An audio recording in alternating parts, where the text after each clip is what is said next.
Boa noite a todos que estão conosco aqui na nossa Sociedade Espírita Casa do Amor em Limoeiro do Norte. Boa noite a você que está em casa nos assistindo. E para você também que está aqui no Facebook da Sociedade Espírita Casa do Amor e que vai assistir esse vídeo também lá no canal no YouTube Joab o Espírita. Nós convidamos a todos a divulgarem este canal, que é mais um canal de divulgação da nossa doutrina espírita. Canal do YouTube Joab o Espírita. Aqui no Facebook é a Sociedade Espírita Casa do Amor. Vamos iniciar hoje com a nossa oração inicial da nossa palestra Evangelho, pedindo a Jesus que nos fortaleça, que nos dê o entendimento necessário para seguir pelas coisas boas e que a paz esteja em nosso coração e que nós possamos ser instruídos a buscar esta paz, já que nós temos o livre-arbítrio. Enfim, Senhor Jesus, que abençoe o nosso lar e cada um que assista essa palestra. Que assim seja. Muito bem, meu nome é Joab Maia, aqui do Limoeiro do Norte, e hoje nós vamos tratar sobre o bem e o mal. Que conceito nós trazemos ou podemos ter sobre o bem e o mal? O que é o bem? O que é o mal? É o que nós podemos estudar hoje. O mal é a ausência do bem? E onde está a origem do mal? Está em Deus a origem do mal? Está nos homens a origem do mal e do bem? Então, tudo isso nós vamos conversar nessa palestra Evangelho aqui na Sociedade Espírita Casa do Amor. São questões que nós podemos tratar com muito carinho, porque faz parte do nosso dia a dia. Amigo Francinar, meu irmão, Francimar, Brasil, um abraço, hein? FM Casimiro, obrigado pelo carinho, todos que já estão aqui conosco, tá? Vamos ver também as necessidades humanas em relação ao bem e o mal, e o que é o bem versus o mal. Algum conceito que a gente traz é que o bem o que é? Diz que é a qualidade de excelência ética atribuída a ações que estejam relacionadas a sentimentos de aprovação e de dever. Então, assim, o bem é a qualidade da excelência ética. É um ponto para a gente começar a refletir. E está também ligado à questão de a gente aprovar ou as pessoas aprovarem o que é o bem ou que não é uma coisa tão boa. Aquilo que dá condições ideais ao equilíbrio é o bem.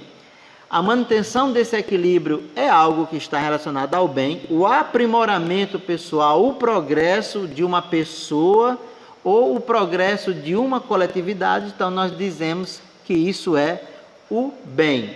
Nós também podemos dizer que o bem é o conjunto de princípios fundamentais propícios ao desenvolvimento e aperfeiçoamento moral de cada ser e também da sociedade, da comunidade como um todo.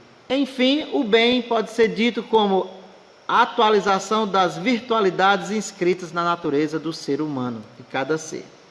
E o que é o mal?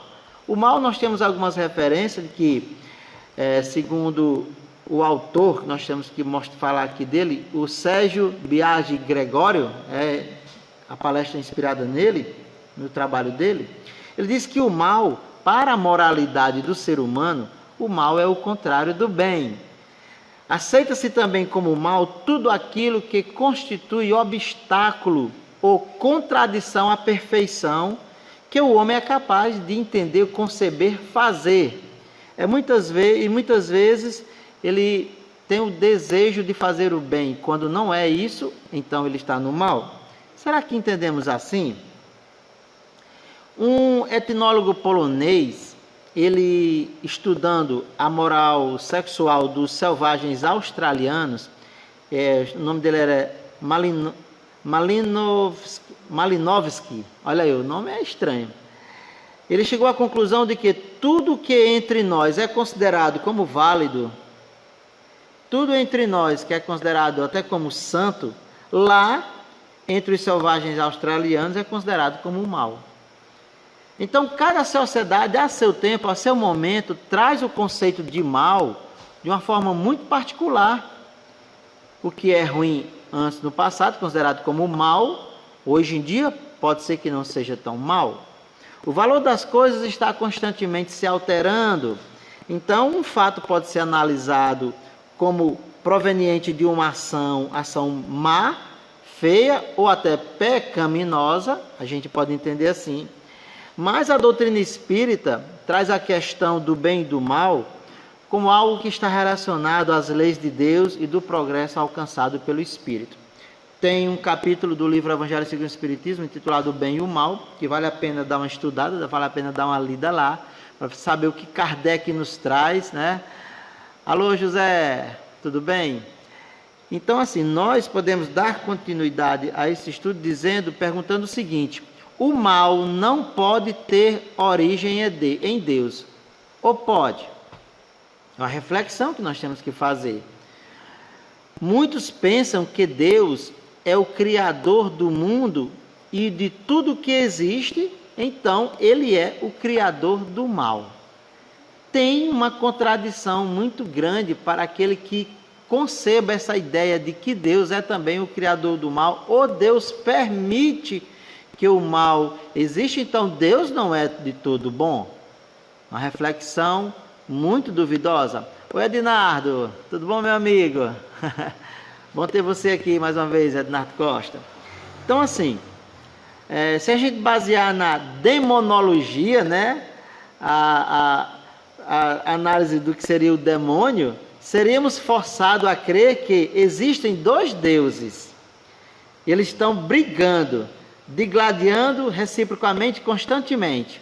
Um Deus do bem e um Deus do mal. Deus é único, então não podem existir dois deuses. Um Deus do mal, o luciferiano, o demônio, ou seja lá o nome que se queira dar, e o Deus único que, como Kardec recebeu resposta dos Espíritos, Deus que é soberanamente justo e bom, Deus que é causa primária de todas as coisas. Os ensinamentos espíritas nos apontam que Deus é único e que nós colocarmos todo o mal na personificação de uma pessoa, isso é totalmente ilógico. Então o demônio realmente, nós entendemos que ele não existe, o que se chama de Lúcifer ou qualquer outra colocação, ele realmente não existe. Podem existir espíritos que tentam agir de tal forma como estes entendimentos que as pessoas, ou muitos de nós temos, ou foi passado. No livro Céu e Inferno, de Allan Kardec, explica muito bem sobre essa questão dos infernos.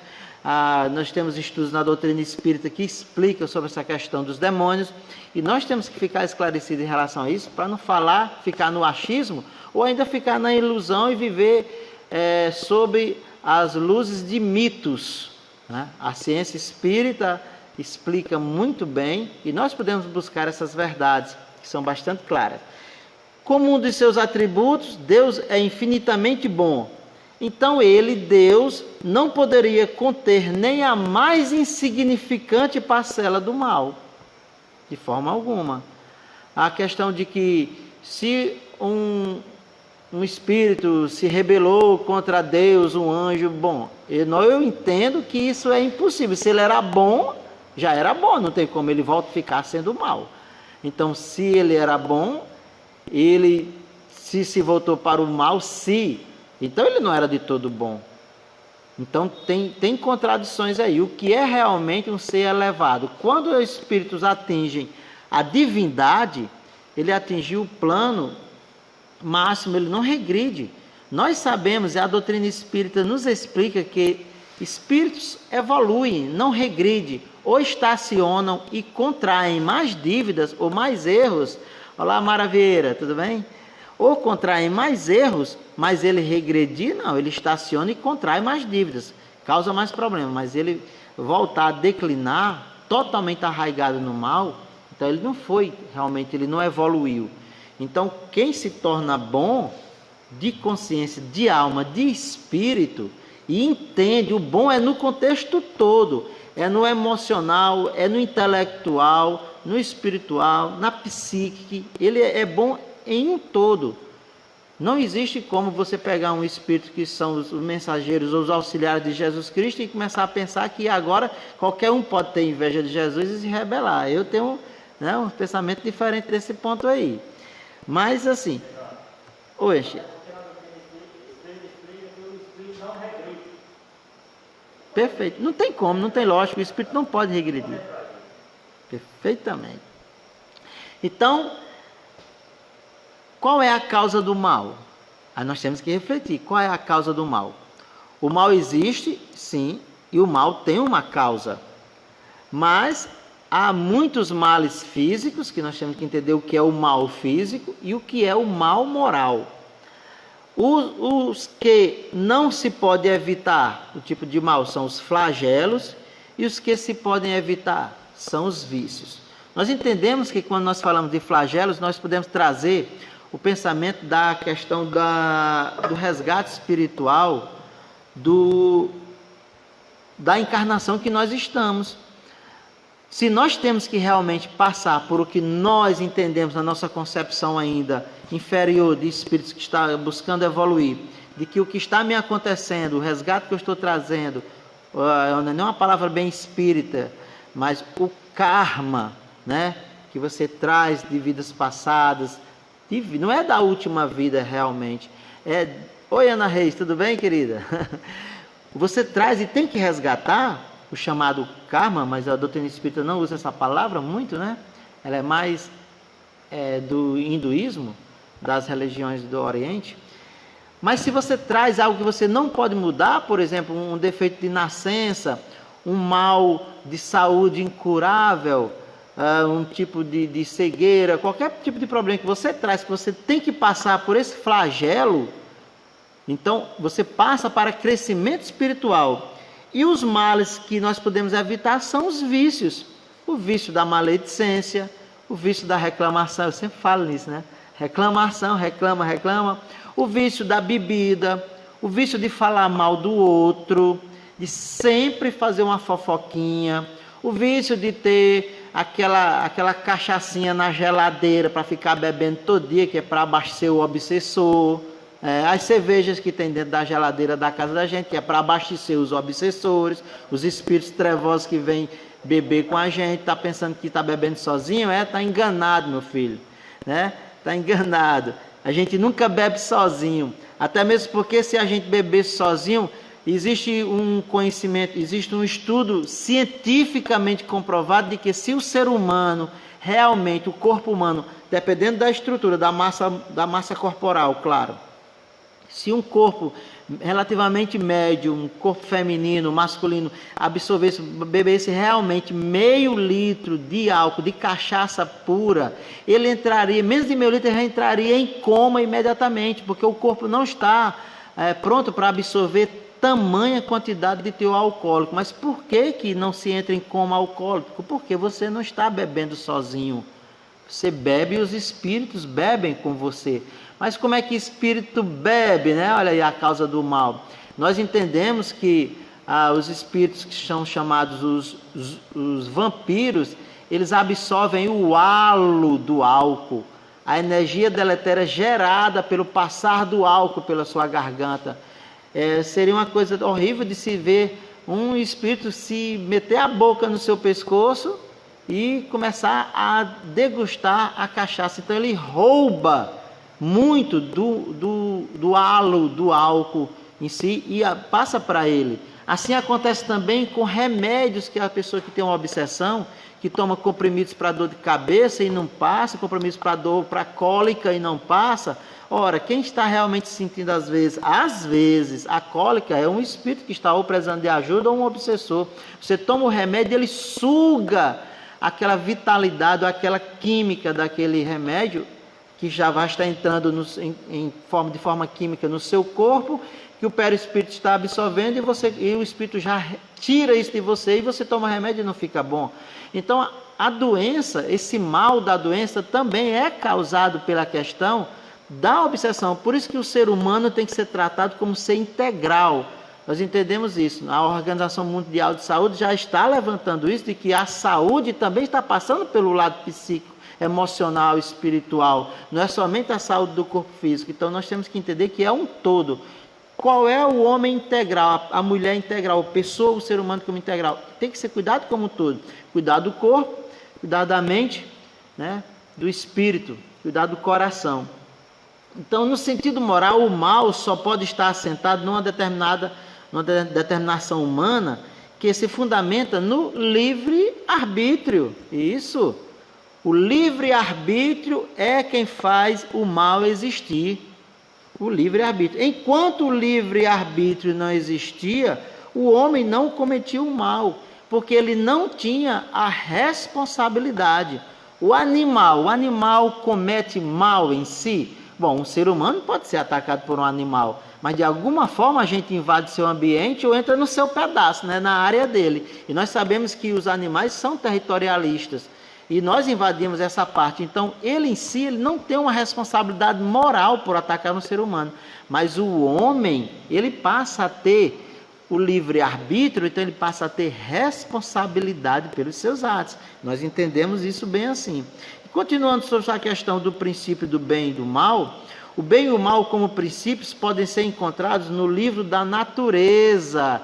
A gente tem um primeiro fundamento do que é o bem e o mal, lendo a lenda bíblica de Adão e Eva, que serve como simbologia, né? Que nós vimos, que nós sabemos que, eu chamo lenda bíblica porque tem um simbolismo muito forte, a gente sabe que realmente o homem não foi criado a partir do barro, isso aí é um fundamento, porque não tinha outra explicação, e é aceitado, a doutrina espírita explica, e eu acredito que realmente não foi, e que existiu realmente um homem que deu início à raça ariana na Terra. Nós temos os estudos da doutrina espírita que explica sobre isso. Devemos procurar o livro da Gênesis para poder entender um pouco mais sobre isso, entender como foi a formação do globo, as eras glaciais, as eras dos dinossauros, né? Não tem Jurassic Park lá não, né? Mas tem muita coisa interessante. E que nesta lenda, na concepção de que a mulher foi induzida por uma serpente, né? Já era o mal induzindo, já existia um espírito trevoso, um demônio que ali incorporado em uma cobra seduziu a Eva, que seduziu Adão. Eu acho que Adão teve culpa do mesmo jeito. Não adianta ninguém ser culpado sozinho. Rapaz, por causa disso, a mulher, dessa lenda aí, a mulher foi ridicularizada, pisada, açoitada, escravizada, desprezada, considerada como semente do mal, e tão importante e tão puro que é a mulher para nós. Eu jamais aceitaria a concepção de dizer que uma mulher como a minha mãe, né, ela é descendente de algo ruim. Porque eu comprei um quadro que o meu amigo Júnior lá do Tabuleiro pintou uma vez. A Xeta conhece o Júnior, né? Agora só quer saber de andar de bicicleta. O Júnior Espírita, ele disse assim, a frase está lá na parede da casa da minha mãe: deve existir algum lugar fora do tempo em que Deus ensinou o amor às mães. Porque é o amor que se aproxima um pouco do que o amor de Deus tem por nós, é o amor de uma mãe. Então essa concepção, como eu vi aquela novela que está passando no começo da Gênesis, né? A minha esposa gosta e eu deixo ela assistir, claro, quem sou eu, né? E assim, eu vi alguns capítulos só para ver como seria o enredo. Aí tem lá a mulher como sendo a perversidade da raça humana pelo resto dos tempos. Foi escravidada, ela sofreu o desprezo de Adão lá naquela novela. Então assim, eu fiquei altamente indignado com Adão, sabe? Eu fiquei muito macho com Adão naquela história. Então assim, eu não concordo com aquele pensamento. Eu, espírita, que procuro ler um pouco e tenho o meu entendimento, isso é bem pessoal, o mal não surgiu da mulher, pelo contrário, a partir do livre-arbítrio, em que o homem recebeu de Deus a condição de chegar à forma hominal e começa a livrar-se dos instintos e passa a ter sentimentos e começa a demonstrar esses sentimentos, ele começa a ter então livre-arbítrio, poder de escolha. E nós não podemos dizer que nós somos monitorados, guiados, orientados como cabresto. Deus não botou um cabresto para a gente. Nós temos as nossas responsabilidades e nós temos que agir como tal, com as nossas próprias responsabilidades. Então, sim, o homem passou através do livre-arbítrio, ele se livrou dos instintos, se bem que tem muita gente hoje que age só por instinto, né? É bruto, que eu gosto de dizer que é bruto que nem canto de cerca. Quem não é nordestino não vai saber o que é isso. Mas é o mourão mais bruto que tem na cerca, é o do canto, para aguentar o puxete. Tem gente que age como um animal ainda, né? Não tem raciocínio, é pelo instinto. E nós não somos as pessoas de ter instintos, nós somos pessoas de ter o sentimento que traz a racionalidade, a escolha de nossas ações e passamos a ter necessidades e buscando satisfazer as próprias necessidades, estimulamos a intelectualidade, a inteligência, buscando a inteligência, buscamos a entender o porquê do universo. Está vendo como uma coisa leva a outra? E são vários degraus que levam 1.000, 2.000 anos para um ser humano evoluir desse ponto, né? Que buscamos mais o entendimento, o porquê das coisas, que buscar a Deus, entender e nos espiritualizamos, e assim nós começamos a galgar o degrauzinho para chegar mais perto de Deus. Então tem muita coisa que nós devemos começar a analisar, quem realmente nós somos, se eu sou realmente uma pessoa capaz de fazer o mal, ou se o bem está em mim, se eu sou instrumento do bem. Então, por necessidade, uma necessidade é a consciência de que nos falta. Quando nós precisamos de uma coisa, nós entendemos que aquilo, nós necessariamente temos que saber que aquilo é bom ou não, e nós buscamos isso na nossa consciência. Quem ainda não está bastante evoluído, acha que é normal você insultar um cego, você insultar um aleijado, desprezar alguém que tem algum problema, porque você não tem um intelecto tão bom como o seu, você se sente o máximo, você age de forma ruim, de forma maldosa para com o outro, mas você acha que aquilo é normal. Antigamente, eu não sei se ainda, nunca mais eu vi, se Anchieta e Alves souber, aquele ceguinho que dizia leitinho, eu acho que já desencarnou, né, Anchieta? Eu acho que já. Mas assim, eu vi as pessoas aperreando aquele pobre, que é leitinho, ceguinho, quer dizer, as pessoas morriam de rir por aperrear um pobre daquele que veio com aquela missão de resgatar a vida dele aqui. Eu só comecei a me sentir indignado com aquilo depois que eu me tornei espírita. Eu achava que eu era cristão antes, sabe? Porque eu ria antes. Aí eu comecei a me sentir mal com aquilo. A pessoa pegava uma notazinha de R$5, né, uma cédula, ficava aqui na mão, e aquela mulherzinha dele, baixinha, do lado dele, isso faz muitos anos, né? Era a mãe dele, né, Anchieta? Era a mãe dele, a Anchieta está dizendo que era a mãe. E ela ficava esperando o caba dar, mas enquanto o caba ficava segurando a nota aqui na mão, dizia que é leite, ceguinho, e não dava a mão, e ele reclamando, que essa aperreava, de repente o cara dava lá R$5, ou seja, pagou pela humilhação que fez ao outro.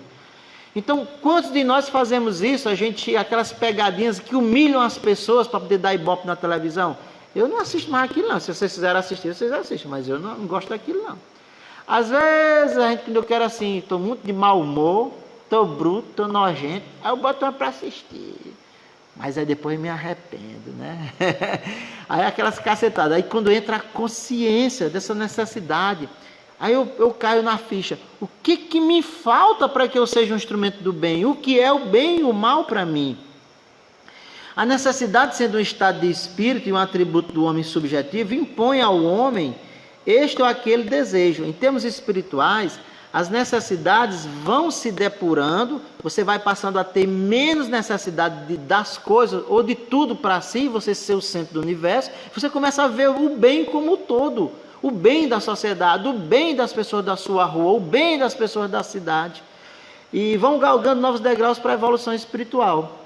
Na questão dos vícios, as ações, são essas ações que tendem ao mal. Quantos de nós temos arraigados em nós algum tipo de vício?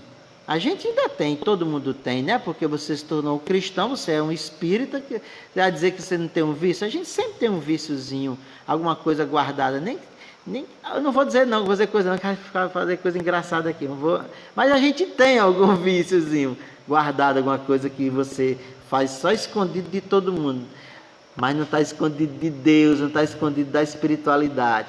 Allan Kardec diz o seguinte: se o homem se conformasse rigorosamente com as leis divinas, não há de duvidar de que se pouparia aos mais agudos males e viveria ditoso na terra.